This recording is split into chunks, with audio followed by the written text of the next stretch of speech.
Okay, let's continue with Chapter 7, Thinking and Intelligence. I wanted to go back to one of the questions I mentioned earlier. Carrie Nation is known as a singer, temperance agitator, suffragist, or nurse. As you can see the bottom question there, number 9. Turns out the correct answer is she is a temperance agitator. This is a first time I've shown this, I believe. I don't think I've ever taken it to class.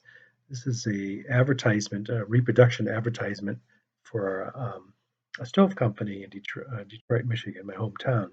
That's why I have it. But on the flip side, I was amazed to see that there's a reference to Carrie Nation, right? Cut Out the Whiskey, 1901. Again, this is a reproduction of what it originally looked like. And it says, wait, let me see if I can read it here. Need better lighting. But it references to nations. It mentions nations and it has a woman's image on there. I'm not sure if that's how Carrie Nation looked like, but clearly a reference to what she was up to, because she did go into bars and chop up bars because it was women that led to the prohibition of alcohol, because they were so tired of men going out there and drinking up their paychecks and coming home and abusing the families. Okay, so let's get back to the Army Alpha test. Here's a sample of the Army Beta test, which didn't rely on verbal skills, more pointing and nonverbal skills, like what is missing from these pictures, and so on and so forth. Didn't seem to matter because both groups scored poorly, if you recall. Now, the add to the controversy of the Army Alpha test was that some individuals looked at the results and looked at different cultural groups of immigrants and said, you know what, this set of immigrants is scoring pretty good. Let's increase immigration to that country. This set of immigrants is not scoring too well. Let's decrease immigration to those countries because we have enough morons as it is. And so here we have a test that's faulty because nearly 50% failed the test horribly, but now it's being used for reasons that wasn't even designed for, to determine who gets into this country as an immigrant and who doesn't. That's just wrong. It was around the mid-1920s that another group of psychologists stood up and said, stop using this faulty, biased test, scrap it and start using something else.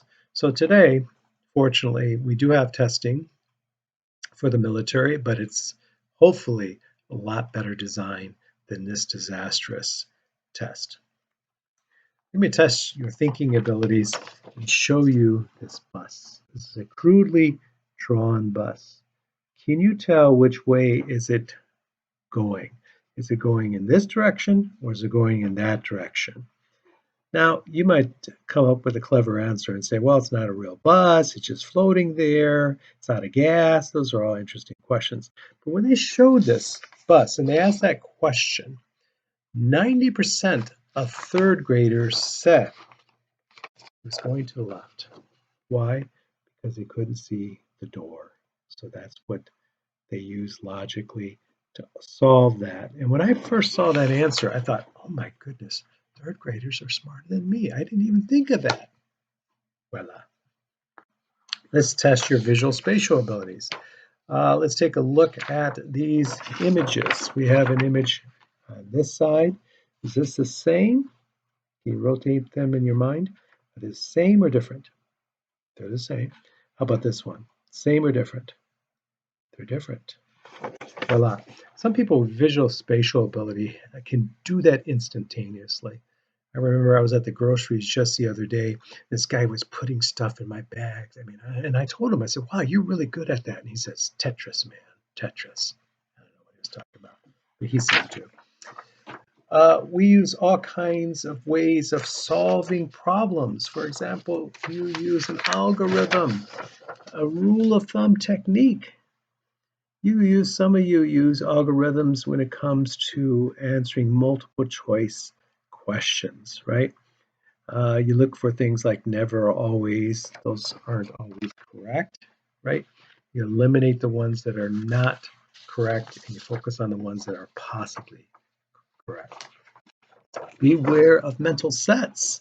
Sometimes you get stuck in one way of solving a problem and you attempt to solve it in the same way and it doesn't work.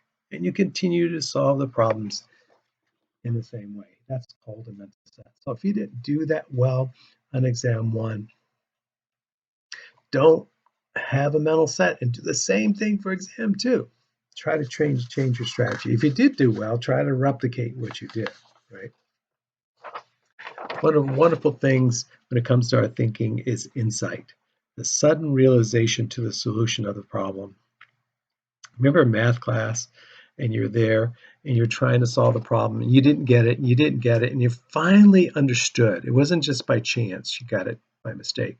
You finally understood, like, yes, I get it. And you see the light bulb pop above your head, right? Because it's like, oh, what a wonderful feeling. And you're like, give me some more problems because I can solve them now. Now, don't suffer from functional fixedness. For example, let's say I want to put something on my wall. I don't have much wall space. As you can see, I have all kinds of photographs and art pieces, and the walls are completely covered with stuff.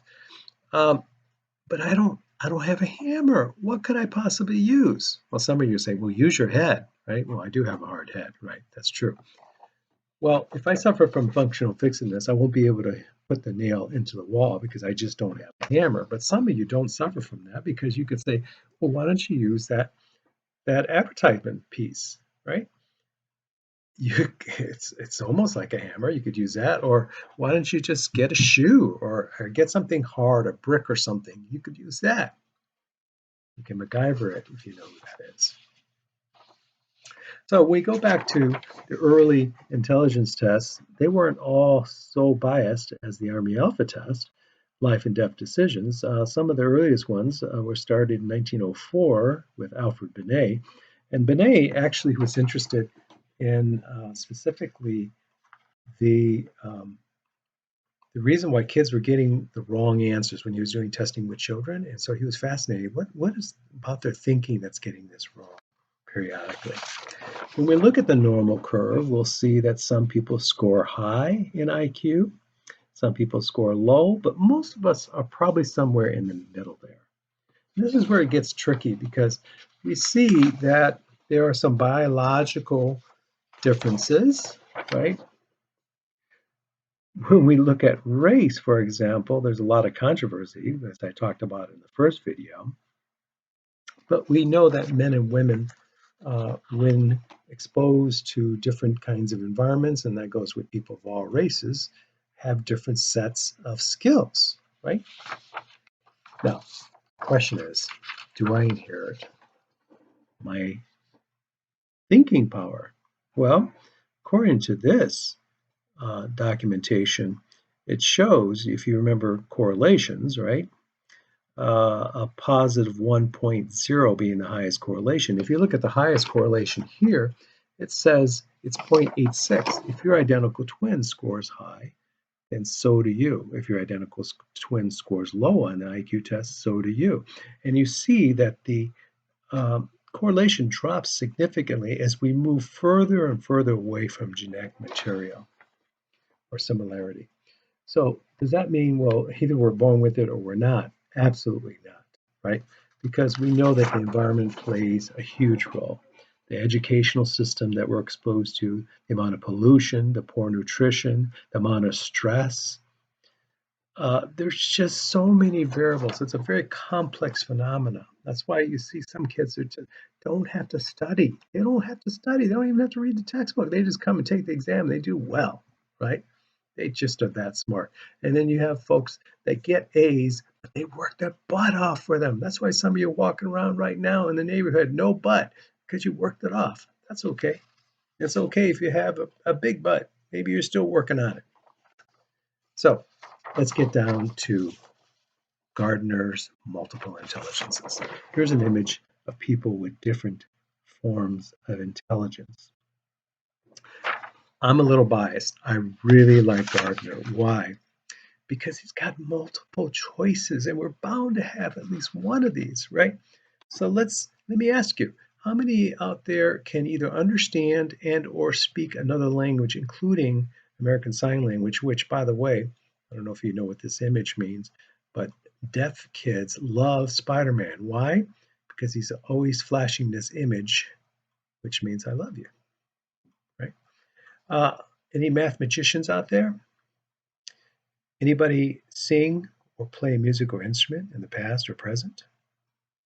Anybody good at visual spatial abilities? Any current or former athletes out there? Anybody into interpersonal or intrapersonal intelligence? And where are my naturalistic people? So let's talk about these. Linguistic people are so gifted, it didn't surprise me that they could pick up another language and start speaking it. That's just amazing. Logical, mathematical people, sometimes you see people in math class literally pulling out their hair. I don't get it. And you're like, this is so easy, but you don't want to say that too loud, right? You've got the musical people. I bet you some of you who are musically gifted have probably picked up other instruments and messed with them and probably could pick up those and play them with time. It just flows through you. My grandfather was one of them. He could just literally pick up an instrument and start playing it. Unfortunately, it skipped my genes. I don't have those particular skills, although I do like to sing. Spatial intelligence, when I was moving as a college student constantly, my brother would just literally look at all my stuff and said, okay, you can make one trip with the U-Haul truck. And I said, no, I think like 3 trips. I got so much stuff. He said, no, 1 trip, because he knew exactly how to put the items in there. I've been thinking about joining the Lakers to help them to a championship team, but they don't need me anymore. But some people are so gifted, they don't never played a sport and they can walk on and make the team. They're just athletically gifted. Interpersonal and intrapersonal. So psychologists are interpersonally gifted. They have to have the gap of communication. And then intrapersonal, you have folks like philosophers, right? Deep thinkers. And then finally, naturalist intelligence.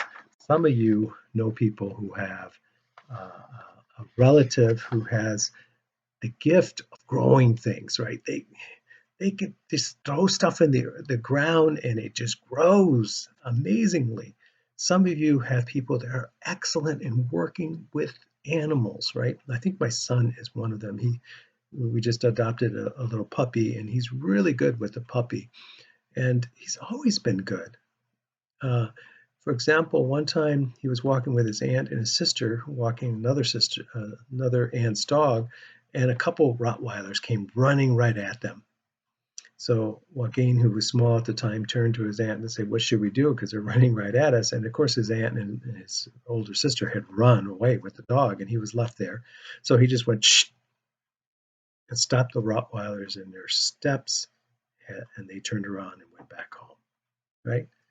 He's either really good and high in naturalistic intelligence, or he's a Jedi, one or the other. How about the questions for Chapter 7? First question is be able to define your thinking style.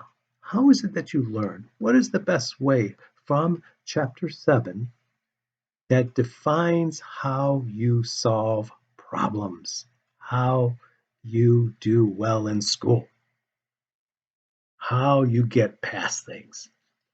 Next question deals with the history of the Army Alpha Test. Tell me everything you remember about the Army Alpha Test. Literally a life and death test. And the last question deals with Gardner's multiple intelligences. 3 questions from Chapter 7.